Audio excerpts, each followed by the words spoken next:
I want to tell you guys some information about our wonderful speaker. I've worked and collaborated with Christopher for quite some time, for many years, but Christopher Wells is a graduate of Alabama A&M University in Huntsville, Alabama, where he earned his bachelor's degree in exercise science and currently receiving his master's in public health at Liberty University. Christopher previously undertook the role of an exercise physiologist in the Eula C. Andrew C. Carlos MS Rehab and Wellness Program at the Shepherd Center here in Atlanta, Georgia. Christopher has since been transitioned to a new role as a regional wellness director for the YMCAs in the metropolitan Atlanta area. He is a super duper husband to his amazing wife. He's a super dad, and he's just so full of wealth and so full of information. So I am going to hop off screen, you guys. The next time you see my face will be during question and answer. But Christopher, I'm going to turn this session over to you, and I'm going to hop off camera as well. Thank you. And hello, everyone. Thank you for being here today. I'm so excited. When I first got word about this event, when Angela told me, I said, sign me up. I don't need details. Just tell me when it is and I'll be there. So it's a pleasure to have you all here today. I can't wait to share this information with you. And then once I complete this information, have a wonderful dialogue for questions that you may have. So what I'm going to do is I'm going to share my screen. Let's see here.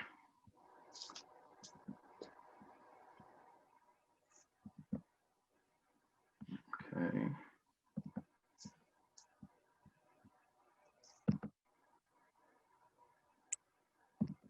Okay. There we go. All right, so everyone should be able to see my screen here.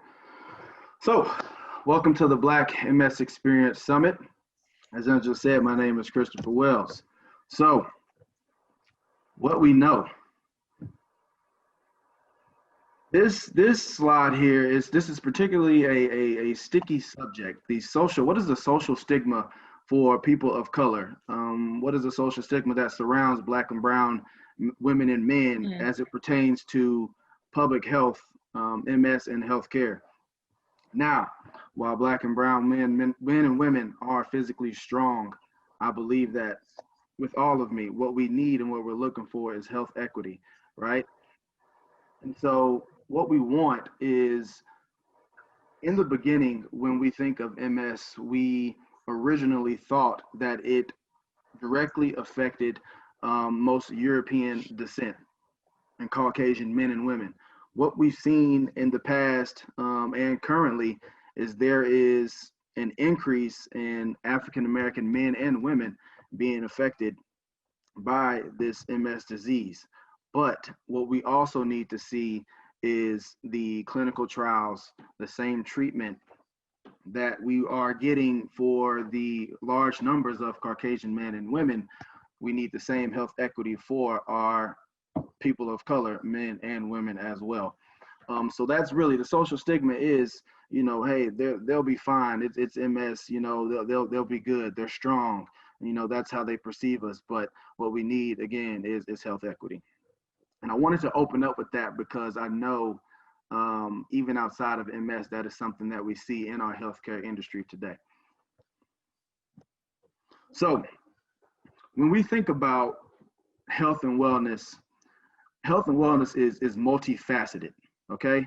So what we know is exercise works, right? Your feelings and your perception of your MS matter, and social support is essential, right? So what I want to talk to you about is a recent study about the neuroprotective effects of exercise in people with multiple sclerosis. Now, while I'm specifically talking about exercise here, you'll see when we go into this, and while I call exercise and what health and wellness multifaceted is not only about exercise, and we'll dive into that after this slide. So what you'll see here is a recent systematic study that indicated 2 to 3 times a week for at least 4 weeks can improve brain function. Better cardiovascular fitness is associated with deep gray matter, and increasing our brain volume or preserving our brain volume. And when we think about gray matter and brain volume, what we're talking about is that's really an integral piece when we think about muscle function, task, how our nervous system functions. So preserving and having that neuroprotective effect caused by exercise just goes to show just how important exercise is in the multifaceted approach to our MS, or managing our MS, if you will. And so in this study, what they noticed in people with MS, obviously, as you all know, or have you seen, you've had friends, neurodegeneration, which is a byproduct of MS, plays a key role in the progression of disability. And so what we've seen in studies is attacking your MS early. So as soon as you get your diagnosis, we get you started on a wellness program. Again, not just exercise, but the physical component is one of the most important. We get you started on your wellness program, get started on your medications. That has been shown, as you see in the study, to be neuroprotective and preserve your brain volume and brain matter, okay, that gray matter. And as you see in here, people with MS indicate that exercise training may even result in the neuroprotective effects and reduce neurodegeneration. So we do know that MS is a neurodegenerative disease over time. But what if we attack this disease at the beginning? The evidence is showing us that we have the potential to slow down the degeneration of this disease, right? So I want you guys to take out a pen and paper if you don't have one now. All right, I got a couple questions that I want you, as I go through this slide, to think about. Okay, so let's consider this. What is your definition of wellness? Right? If no one told you anything about wellness, you're like, well, you know, what is your definition? What do you think of? What do you think when you hear wellness? What does that mean? Right? I think it's multifaceted. I want to know what you think. What do you think when you hear the word wellness? What triggers does that involve? What strategies do you use to manage your MS? What's your mindset? Right? What's your mindset? What's the biggest challenge you face when trying to take care of your health and wellness? And then the last question I want you to consider is, because of MS, do you feel that you have to reinvent yourself or find your sense of purpose in society? As if it wasn't hard enough, right? Now that we have to add on MS now on what we're already dealing with, do we have to rebrand ourselves? Do I have to reinvent myself? Who am I, right? So I want you, as I go through this PowerPoint, to consider these questions, write down your answers, and then we'll talk about them. So what I want to focus on is the 6 dimensions of wellness. So while at my time during while I was at the Shepherd Center in the MS department, one of what we built our program on was the foundations of the dimensions of wellness, as you see here. So these dimensions include emotional, occupational, physical, social, intellectual, and spiritual. While these words have specific meanings, they also have different meanings for everyone, right? So what I want to focus on today, as far as health and wellness goes, that it pertains to you, is our emotional, physical, and social. While I consider all 6 to be equally important, and this is the multifaceted approach that I was speaking of in the beginning, what I saw most often, what we see most often in the clinic, in the community, is physical, social, and emotional, okay? And we're gonna define all 6, and then we're gonna go into kind of some details about the 3. So let's briefly talk about the physical. The physical dimension recognizes the need for continuous physical activity. In this dimension, you will spend time learning about flexibility, nutrition, and even endurance. This dimension requires you to have a personal responsibility to care for minor illnesses, and then knowing when professional medical attention is needed. Now, a lot of times, this also ties into what I said in the beginning. Knowing when to seek medical attention, but Do our Black and brown brothers and sisters trust the medical attention that they're receiving? Are we receiving the same attention as our counterparts, right? So that, and that's also the reason I went into public health. That's the gap that we need to bridge. We need to make sure that the equity is there, that all the social economic disparities are not affecting how my health care is being cared for. Okay. Emotional. The emotional recognizes awareness and acceptance of one's feelings. As I said in the beginning, your feelings and your perception matters. Okay. No one knows you better than you. Emotional wellness includes the degree to which one feels positive and enthusiastic about oneself and life. What's your mindset? It includes the capacity to manage one's feelings and related behaviors, including realistic assessment of one's limitations. Okay. Social, the biggest one. The social dimension encourages contributing to one's environment and community. It emphasizes the interdependence between others and nature as you travel a wellness path. When you think about MS in general, I know that it can be overwhelmingly isolating, right? So what happens is when you feel like I'm not what I used to be, you disengage from your previous social network that you had, right? And so now, not only do you have the feeling of MS being isolating, you've now isolated yourself, right? So now it's, well, who do I turn to? Where do I go? And that, I think, is bigger than the physical and the emotional, because it's all about our mindset. It's all about our social networks. If we have no outlets, how do we take care of the other two, right? Or the other four, for that matter, or five. Intellectual. The intellectual dimension recognizes one's creative, stimulating mental activities. A well person expands his or her knowledge and skills while discovering the potential for sharing his or her gifts with others. Spiritual. The question I asked you, consider this. What is my place in society? What is my purpose in life now that I have MS? And my answer to you is it's the same that it was before MS, okay? That's my answer to you, but I still want you to put your answer down for, do you feel like you have to reinvent yourself? What is your purpose? The spiritual dimension recognizes our search for meaning and purpose in human existence.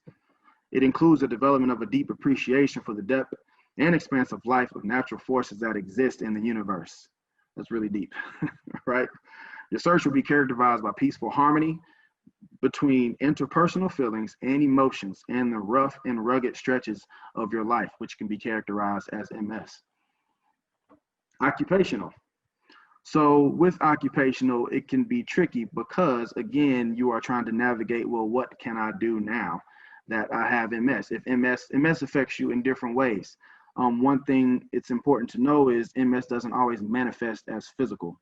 MS can be mental, cognitive. A lot of it's cognitive, right? So now you're thinking, well, how does this relate to occupational? Will I still be able to sustain this rewarding career that I've given myself? So the occupational dimension recognizes personal satisfaction and enrichment through one's life through work. At the center of occupational wellness is the premise of occupational development, and it's related to one's attitude about work. Traveling a path toward occupational wellness, you'll contribute your unique gifts, skills, and talents to work that is both personally meaningful and rewarding. I think one thing for you to think about there when you're thinking about how you can still offer yourself to the world is, just because you have MS now doesn't mean that you're any less than when you were. Those talents that you had before, they're still there. What we have to work on is how we're going to deliver them now, right? That's what you have to think about. How am I going to deliver my talents now? It's going to look a little different, but your talent is still there, all right? So don't think that it's not. So we're going to jump right into physical. So there is, according to one study, as you can see down at the bottom, the effects of aerobic exercise on the recovery of walking ability and neuroplasticity in people with MS. Now, again, as I said, MS is not always physical. It doesn't manifest as physical. There is a physical manifestation, maybe not for everyone. It may be cognitive for you, But for those that have that physical manifestation, this one is specifically for you. So according to one systematic review, aerobic exercise is one intervention that has the potential effect to affect multiplied underlying targets, such as neuroplasticity. As I talked about earlier, the aerobic exercise, progressive resistance training, all have the ability to be neuroprotective and protect and decrease degeneration, protect that brain volume, right? It can improve your tolerance for physical activity. A lot of times it's hard to just get started, right? And it can help restore walking ability. So evidence suggests that aerobic exercise promotes neuroplasticity by upregulating neurotrophins such as brain-derived neurotrophic factor. So what that is a protein in our system that helps with the maintenance and building of neurons in our body, all right? So 12 studies were identified in this research, in this systematic review, for the effects of aerobic training and walking outcomes. And of the 12, 11 reported significant outcomes of walking ability. 8 showed improvement in walking endurance, all right? And 4 of the 12 studies, this is the most important part out of the study, 4 of the 12 studies evaluated the retention progress of aerobic exercise. Because you're probably thinking, well, yes, I can go exercise 2 to 3 times a week for 4 weeks and I feel good then, but what happens after that? What happens when I'm done with my wellness program? Or what happens when I move away from my wellness program? Well, great question. So the types of activities identified in the study that improve walking ability and endurance included treadmill, robot-assisted treadmill, cycling, progressive strength exercise, as I mentioned earlier, and calisthenics. What I saw at my tenure in Shepherd Center, some of the most frequent things that we'll see are cycling, progressive strength training. So out of that, for the 12 studies that checked for the retention of the aerobic exercise, it showed that leg cycling and robotic assisted treadmill walking had a retention of 2 to 6 months post exercise. Now, these programs, as you can see down at the bottom here, I kind of gave you some variables of how they reached these numbers. So the frequency was 3 times per week for at least 6 to 8 weeks. Intensity was about 40 to 75%. Now you're thinking, well, you're just giving me a percentage of what? That's a fair question. So your health and wellness professional will be able to give you 40% of your max heart rate, which is depending on your age, how hard we'll push. All right. And then we had an EDSS score of 6 or better. And so what we use in the clinic typically is a expanded disability status scale score. And what that means is what we've seen clinically based on your score is the level of disability, okay? So if you're at a 6, oftentimes we're using walkers, rollators, something for both sides, okay? Below a 6, sometimes you'll see single side assistance like a single point cane. But I think the most important thing to notice here is that the 2 to 6 months post-exercise intervention, there was retention in walking ability and endurance, right? So now we're thinking, if we got this from 6 to 8 weeks, what can happen if we're on a consistent wellness program? What can happen if we attack this MS right when we get diagnosed and not when we see physical or mental manifestations of MS, right? Emotional, this is a big one. So it's better to be aware of and accept our feelings than to deny them. It's better to be optimistic in our approach to life than pessimistic, right? Happiness is absolutely a choice, but it's oftentimes not an easy choice to choose, right? Because you're probably telling me, and I know it's easier said than being done, but you're probably telling me or yourself, well, what do I have to be happy about, right? There is no single meaning for happiness. It's relative. It's what it is to you, okay? It is based on how we feel about our lives, right? Again, to the questions. How do you feel? What do you feel your place is in this society? What is our mindset? What is our thinking? To be completely honest with you, our mindset will affect if we even engage in exercise, right? It'll even affect if we even engage in exercise. So that's why I said physical isn't the most important. It is how we thinking about this. What's our perception of this, right? So what are some strategies you can do to increase your emotional wellness? Glad you asked. Meditation, journaling, get your feelings out on paper. Don't keep them bottled in. Talk to someone, right? Now, this will be important, and I'm not promoting this, but this will be important if you have disconnected yourself from your social network. I am not recommending that at all. But if you did, your words need to get out. Your feelings need to get out. So journaling, find something to look forward to. Okay. The things that you used to look forward to prior to MS, they can still happen. Remember that. They can still happen. So find something to look forward to. Committing conscious acts of kindness, infusing positivity into your surroundings. And that last one, of course, is exercising. Social. Now, a common mistake at the time when we need each other most, we let go of our most valuable resource, and that's social networks. Now you're probably thinking, or I'm thinking, well, why is that, right? Let's figure out why that is. One of the main reasons is your social network, your fans, friends, family may not understand MS. Or again, this isn't just a society thing.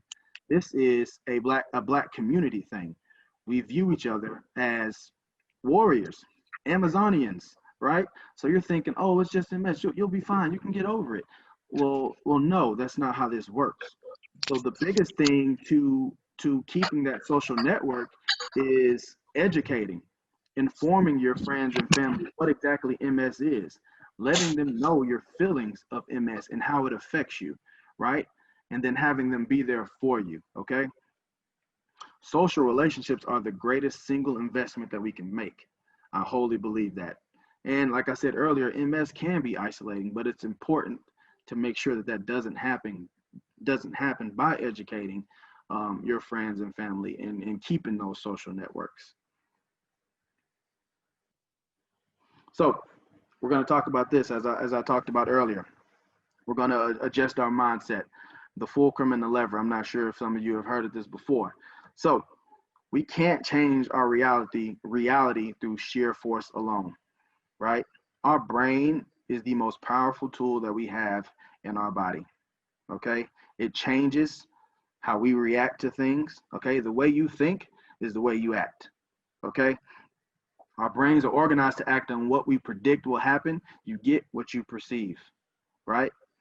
The fulcrum equals mindset equals center point. It's all here, okay? By shifting the center point, we can change our perceptions and therefore the outcomes. What does all that even mean, right? What that means is when you hear the word MS, I know it can send a chilling feeling down your spine, right? But let's think about this. How do we view it? How are we thinking about it, right? So that's why it's important to have your social circles, talk to your healthcare providers, advocate for yourself with your healthcare providers, change the way you're thinking, change your perception on MS, okay? Identifying patterns of possibility, seeing the not so hidden opportunities, the Tetris effect. This kind of goes into what I was just saying. So I'm sure everyone has played the game of Tetris where you've had all those different shapes coming down and you're trying to find out where they fit in the game. Same thing, we're trying to find out where we fit in society. How does MS fit into my life? What is this new puzzle piece that I have to add into my life? How does this work for me? This doesn't work for me, right? So we get stuck on a certain way of thinking, and it doesn't allow us to change our perception of thinking. So when I say this, when I say we need to change our way of thinking about MS, think of it as Tetris. You find a new way to operate, all right? Because you are strong. We are strong. I wholly believe that. But we have to change our thinking, okay? And how we perceive this MS, all right? We need to retrain our brain to scan for good things that we can still do. Instead of creating a pattern that looks for negatives and blocks success, flip the switch, scan the world for opportunities and ideas that allow success to grow, all right? When our brains scan for and focus on the positive, we benefit from the three most important tools available to us: happiness, gratitude, and the biggest one down there is optimism. We have to be optimistic, okay?